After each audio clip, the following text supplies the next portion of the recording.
And the next one, we are like to invite Dr. Thompson from University of Rhode Island to present us about the blue economies. Thompson 教授来自罗德岛大学。那各位都知道，罗德岛大学其实是在全球、在美国、在海洋事务领域都是非常重要的一个学校。那包括政府部门也有很多官员，包括在座的几位前辈，曾经在那个地方修读过硕士，然后之后回到台湾做出了蛮多的贡献。那也是我们学校长期的一个合作教授。那我们今天很高兴请到 Thompson 教授来分享各位有关于蓝色经济的部分。那特别罗德岛大学其实是美国第一个通过设置海上风力发电的一个州，所以许可以跟我们分享一下蓝色经济如何取之于大海，用之于大海，而能够永续的一个目标。谢谢。我们欢迎 Dr. Thompson。Thank you very much. Good morning to everyone. I'd like to thank the organizers at National Taiwan Ocean University for inviting me here and showing me such a good time. I think I'm going to weigh 10 to 15 pounds more by the time I return to the United States. I'm going to tell everyone, if you want to eat well, come to Taiwan. There's no doubt about it. It really is a pleasure to meet graduates of the program. I think since the time they graduated, one of the wonderful things that's happened in Taiwan is you've developed marine affairs programs of your own. And so we started over 45 years ago.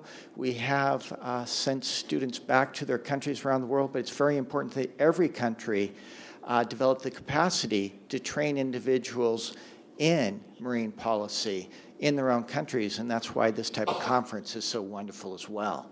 Today I'm going to talk about two aspects of the blue economy, and really parts of the blue economy, sectors of the blue economy that are expanding, and that can be a very good thing, but also to try to argue that we also open up ourselves to greater vulnerabilities if we are not careful and if we do not plan accordingly, particularly in the age of climate change. So this is the outline of what I'm going to quickly talk about today. Really, what we're talking about is change in the character and the scale of the blue economy. And so I'm going to talk about how that change in the scale and character has really changed people's daily lives and hence made the world more wealthy, but also potentially made us more vulnerable if we don't think about how we're interconnected with one another. And that vulnerability is to the built environment, but very importantly, it's to humans directly. And it can be death, or it could just be a reduction in the quality of life. Now, there are many parts of the blue economy, but as I said, I'm only going to talk and briefly about two sectors. One is shipping, and the other is energy. And when I talk about energy, I'm only talking about renewable ocean energy, and in fact, I'm only going to talk about offshore wind power. However, I did learn this week that Taiwan is planning a large-scale investment in offshore wind as well. Really, as I was saying, the maritime economy is nothing new. It has been essential to the healthiest and biggest economies since really we started trade. The Greeks only had so much learning because they had shipping and trade. The Portuguese, they expanded a global economy and did very well right up until the Dutch stole their nautical charts and started their own trading around the world. And then it was followed by British, the Japanese, Chinese, and Americans. All major economies have always depended heavily on trade and shipping. In fact, that's what's made coastal communities around the world more interesting, more exciting, and more diverse. Because of that, trade brought people, they brought ideas, and they brought wealth. Also, healthy economies have had access to fishing grounds, and sometimes those fishing grounds were right around their particular country, and sometimes they were going to fishing grounds that were quite distant. Fishermen were going to North America long before so-called explorers. But that said, the nature of these things has changed quite dramatically. with shipping, wealth was really created by taking something that was relatively inexpensive in one place and moving it to some place where it was adequately more expensive, that it was worth the immense investment of actually investing in your shipping infrastructure and going that far. So this often meant, though, that we were dealing with the movement of what might be considered very scarce, very valuable goods. So really, in the dawn of expansive global trade, a great example of that was spices. One of the things that's changed, though, is in the second half of the 20th century, containerization. And once you start having containerization, a very different type of good starts moving around the world. You're really dealing with moving things that might otherwise be thought of as abundant goods, moving things that in earlier times would have never been moved from one place to another. Things like rice, pork. And if you think about this in the United States, some estimates are 80 to 90% of every consumer good in the United States has spent time on a ship, which means the continued operation of global shipping is extremely important to the United States. I mean, I'm not going to ask you to really do it, but we could do a little experiment here where everybody would take off their jacket or their shoe or their watch or something and look at where it was made, and it's highly unlikely any of it was made in Taiwan. So we're all very dependent on this sort of thing. And it is interestingly, it might be finished goods, like my iPhone or your Samsung or whatever it is, but also parts. And car parts were really one of the reasons I first started thinking about this, because I was shopping for a car in 2011. I'm a professor, so I don't shop for a car all that frequently. And I was looking at two cars. One was a Subaru, and the other was a Toyota. And you might think of those are Japanese cars. Well, they are not Japanese cars. It is a Japanese company, and the parts are made all over the world, and the cars are assembled all over the world. I could not look at either car I was interested in, because the Subaru that was assembled in America could not get car parts from Japan because of the tsunami in 2011, and the Toyota that was assembled in Japan could not get car parts from Thailand because of flooding in Thailand. And it made me realize that, well, globalization in some ways makes us wealthier. It also makes us more vulnerable, because it used to be you might only be imperiled by a natural disaster in your place where you lived, but now with the business, you are vulnerable to any natural disaster that has any impact on your supply chain. And of course, if we're dealing with ports and other maritime infrastructure, they are in areas that often include high energy events. They've always been exposed to coastal storms, although you hope you pick a harbor that is relatively safe. But frankly, as we've gone to containerization, we've gone to bigger and bigger harbors that can't be tucked away in nice geologically placed harbors. And so they require more landfill and more armoring. But with climate change, we are expecting accelerated sea level rise. And in many parts of the world, we're expecting storm intensification. So those port facilities are even more vulnerable. I'm going to talk a little bit about the Atlantic, because that's where I'm from. The expectations in the Atlantic is that we are going to see a twofold increase in Category 4 to 5 hurricanes, or typhoons as we'd say around here. So essentially, a twofold increase in storms where maximum sustained winds are going to exceed 200 kilometers per hour. But more importantly, the really major storms that have winds of around 235 kilometers per hour, we're expecting a threefold impact. And we haven't done a good job of planning ports for extreme events. Now, also, first of all, I'm going to talk about two storms to give you an idea of what can potentially happen in the United States at least. I'm going to talk about Hurricane Katrina a little bit, which was in 2005, and focus specifically on Gulfport, Louisiana, not all the ports, just one of the ports. And then also Superstorm Sandy, and looking at the New York, New Jersey port. I do want to pause for a moment and point out these were not, by some measures, these were not extreme events. Yes, they're extreme events, but not as extreme as they could be. You talk to students or the public, and they often think Katrina was a Category 5 hurricane. It was not. It was a Category 3 hurricane when it made landfall. You can get a much bigger storm in Louisiana, and we've had bigger storms in Louisiana. The reason, this is kind of, I apologize to the translator, an oxymoron, putting two terms together that don't make sense together. Superstorm Sandy, we call it Superstorm Sandy. Why do we call it Superstorm? Because by the time it arrived, it was no longer a hurricane. So in some ways, it wasn't that super. In both cases, the factor that made these so horrendous was the vulnerability of the built environment and people at that point. So we have to be able to protect ourselves from even worse. But even with these, when Hurricane Katrina came in, it impacted trade in 30 states. So it wasn't just in the area the hurricane hit. It disrupted the supply chain throughout the United States, and that had an economic impact throughout the United States.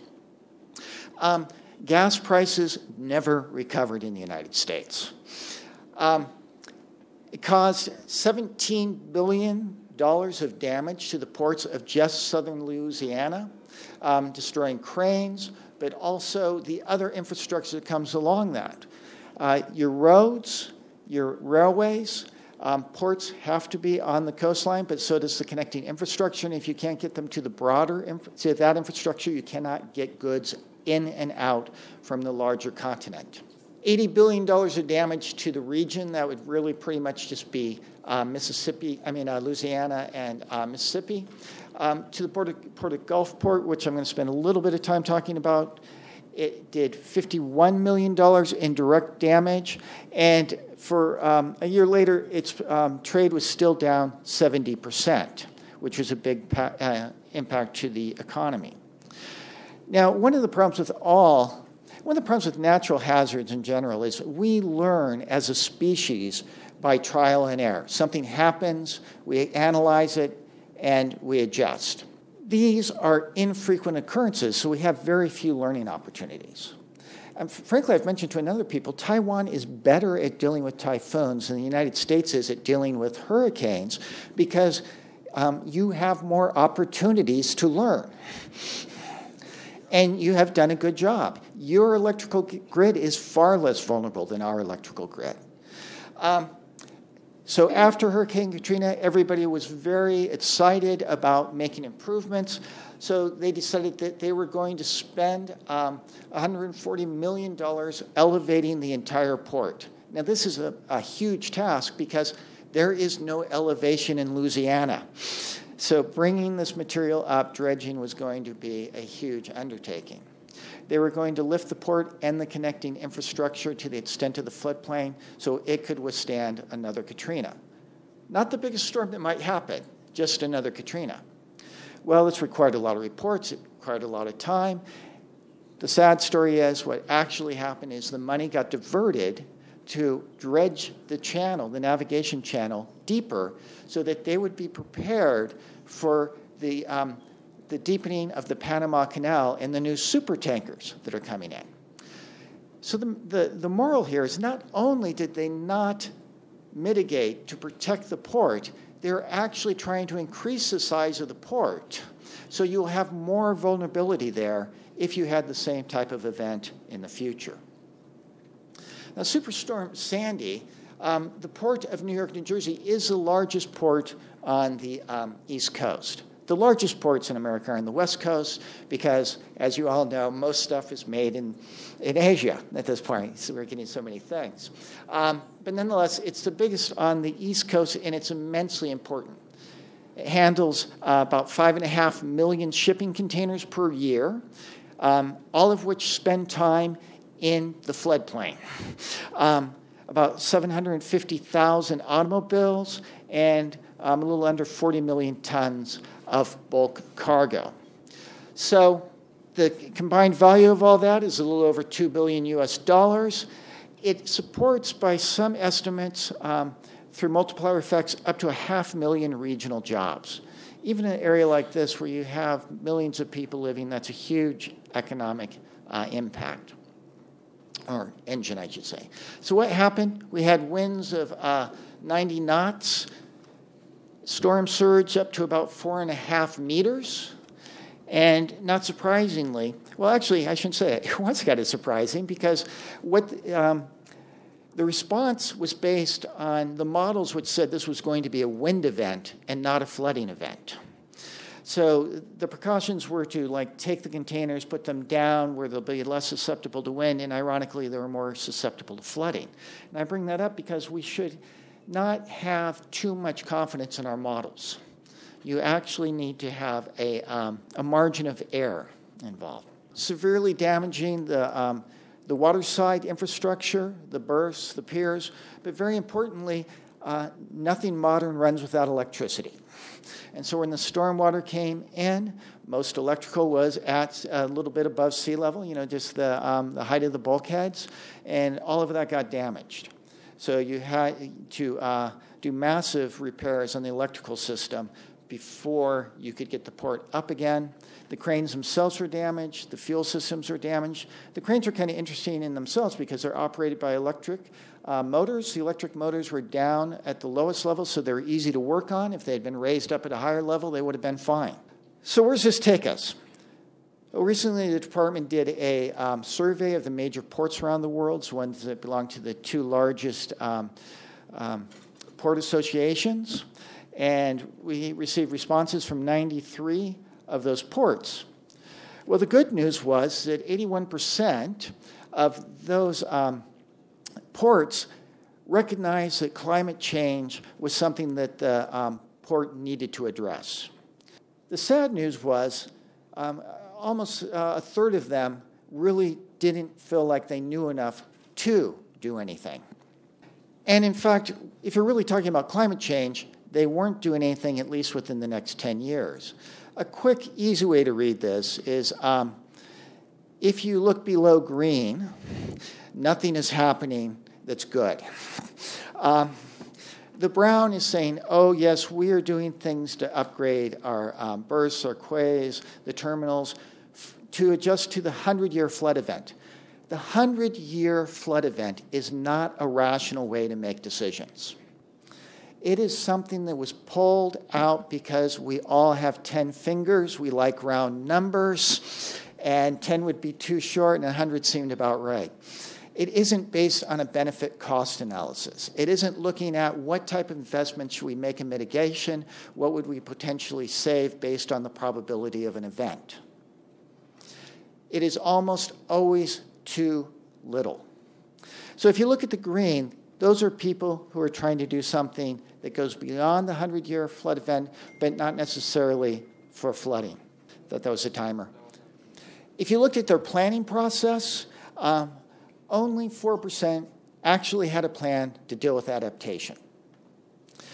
So one way to look at it is 90% of the stuff I consume, probably only 4% of the people out there getting it to me or thinking about it. 8% had some things in their budgets. 12% were addressing it in their strategic plan. Increasingly, insurance is becoming popular. I mentioned the other day that insurance companies are at the forefront of thinking about this, and you can't do business without insurance. So definitely there's a great deal of vulnerability when it comes to ports and climate change in that part of the blue economy. Not nearly enough is being done. I'm going to quickly shift over to wind energy, maybe not as quickly as I thought. There is just an incredible amount of potential for wind energy out there. I'm going to briefly mention the Northeast and then talk a bit about a Rhode Island project that was already mentioned. It's a test project, really. And then I'm going to also talk about the vulnerability to the turbines, the onshore infrastructure, and then also, quite importantly, again, getting back to ports, the ports that are going to service those wind farms when they get built. In 2014, the International Energy Agency estimated that we had around 9 gigawatts of offshore wind in the world, and that's overwhelmingly in Europe. The United States, by 2020, has a goal of, the Energy Lab in the United States estimated that by the end of this particular decade, that's going to jump up to almost 50 gigawatts. It's just incredible growth. And as a nation, just the United States alone, by the middle of this century, we expect to have almost 90 gigawatts, essentially 10 times what's produced globally right now. We're not alone. Taiwan's doing this, Hong Kong's doing this, Indonesia's doing this. The world is going in this direction. And for many reasons, like acidification, this is a good thing. Now, in the Northeast where I am, we're a leader in the United States for a number of reasons. One is we have a lot of cities that are pretty densely populated, and we have strong electrical demand, which means we have high power prices. We also have a lot of opposition to pretty much any type of onshore electrical facility, power plant, coal, natural gas, and in fact, in a lot of communities, even land-based wind power. We have some of the most consistent, stiffest ocean breezes in the world, and we have a very wide and shallow continental shelf, which means we can both get out to where the wind's very good, but the belief is we can avoid political opposition by getting out there beyond where people can see it. We have also had strong political support by the governors in the Northeast. The 3 governors of Rhode Island have worked hard to make the project happen. The governor of New York, Governor Cuomo, has made the very aggressive policy of 50% of the state's power by renewable sources by 2030 and looking heavily at wind power for that.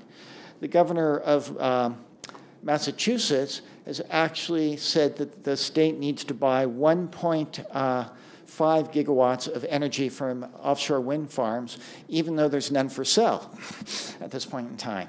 So in a lot of ways, it could be a good market, and hence it's not surprising that if you look at where wind power is starting to be built or proposed in the United States, it is clustering heavily in the northeastern part of the United States. Now, one of the potential issues with that, however, is that's also this part of the United States. So that's the paths of hurricanes, and through Sandy in there as well.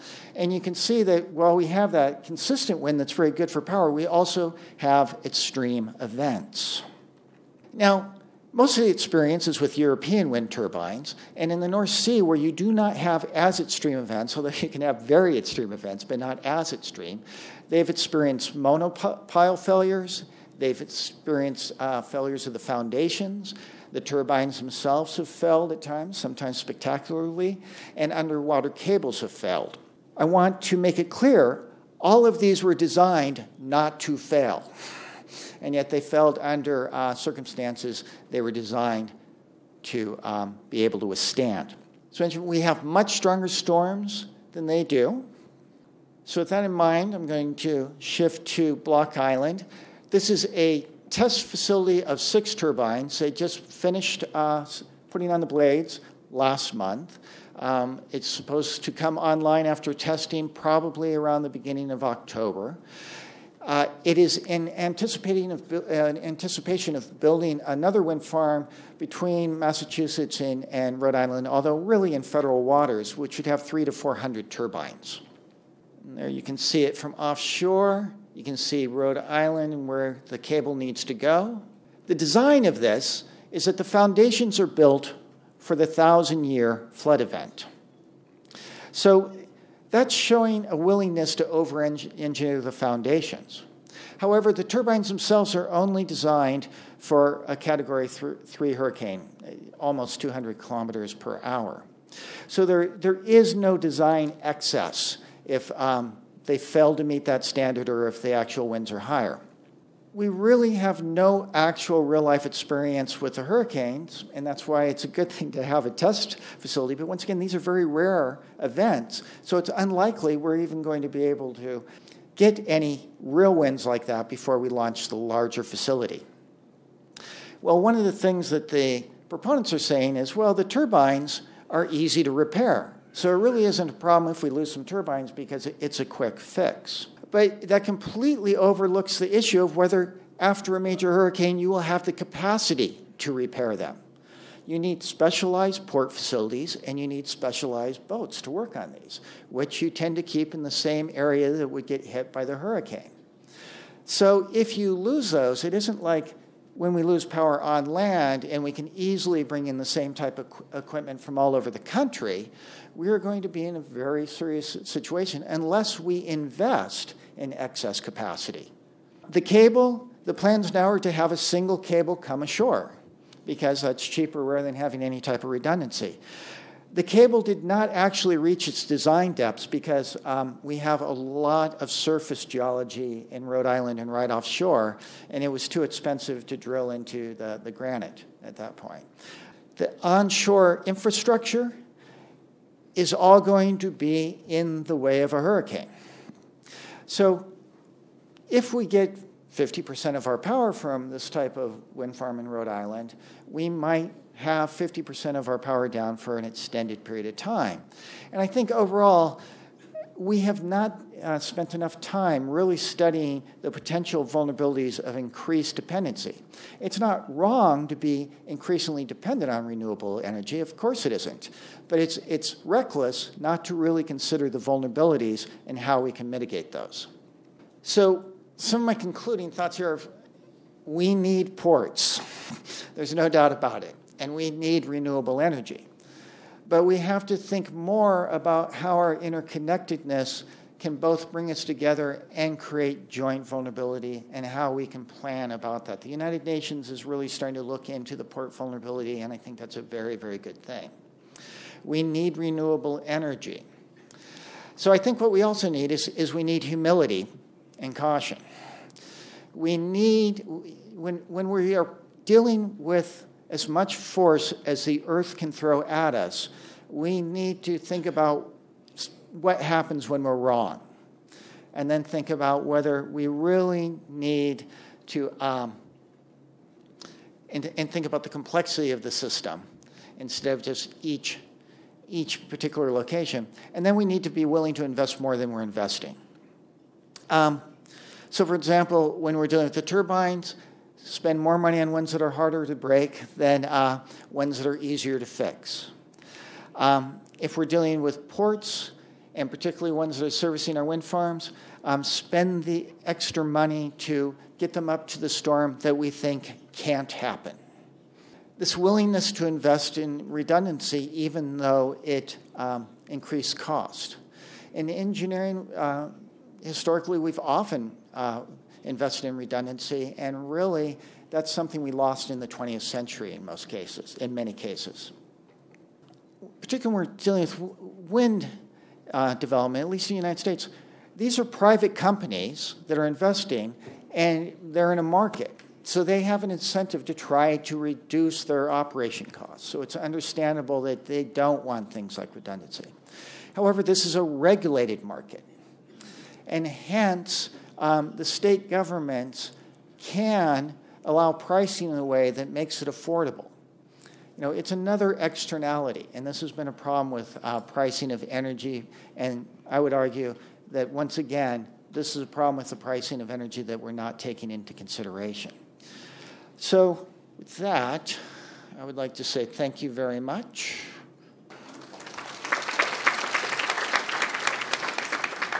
And next time I come back, I'll learn to operate this properly.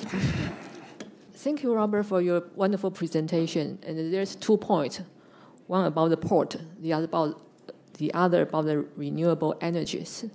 我想 Robert 这边提到2个，一个是关于港口的部分。其实像刚他提到，我觉得因为台湾可能经验比较多，所以我想这个部分其实台湾做的应该还蛮有信心、蛮有把握的。那但是第二个部分提到离岸风力发电，我想台湾也在一个开始的阶段。其实像刚提到，现在公司是民间的，但是后面的 support 是政府部门的，但是还是有很多其他的民间部门有很多 concern。所以我想这个部分，看起来他们已经有个成功的第一个案例。那欧洲可能更多，但是我想这有很多值得我们学习的地方。So, is there any question or comment for Robert's presentation? You assemble the Subaru in USA, but you import the parts from all over the world. This is good, maybe good for the blue economics, but maybe bad for the ecology. So is that a good solution to save the earth?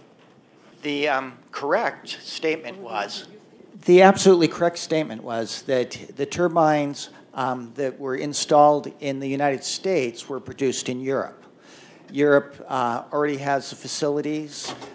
It's a bidding process. They were able to do it more cheaply than American companies, even after shipping it across the United States. And then the question was, does that make sense for the environment?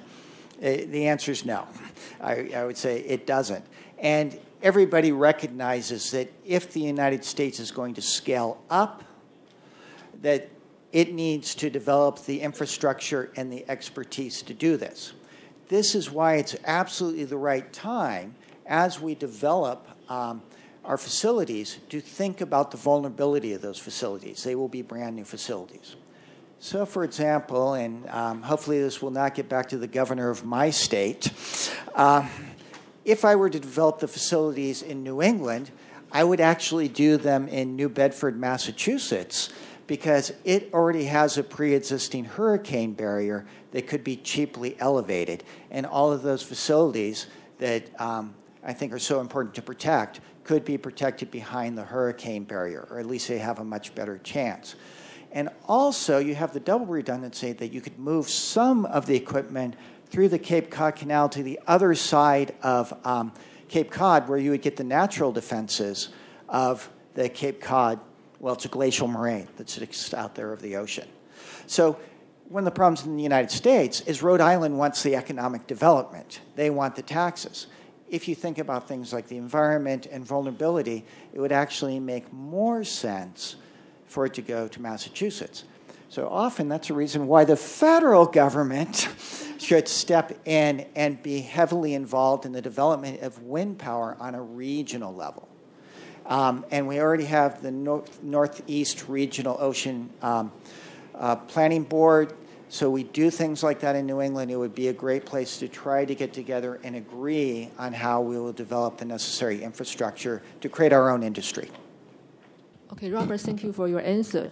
And I forgot to mention that Robert has lawyer backgrounds. So I think everything he said will be very based on legal.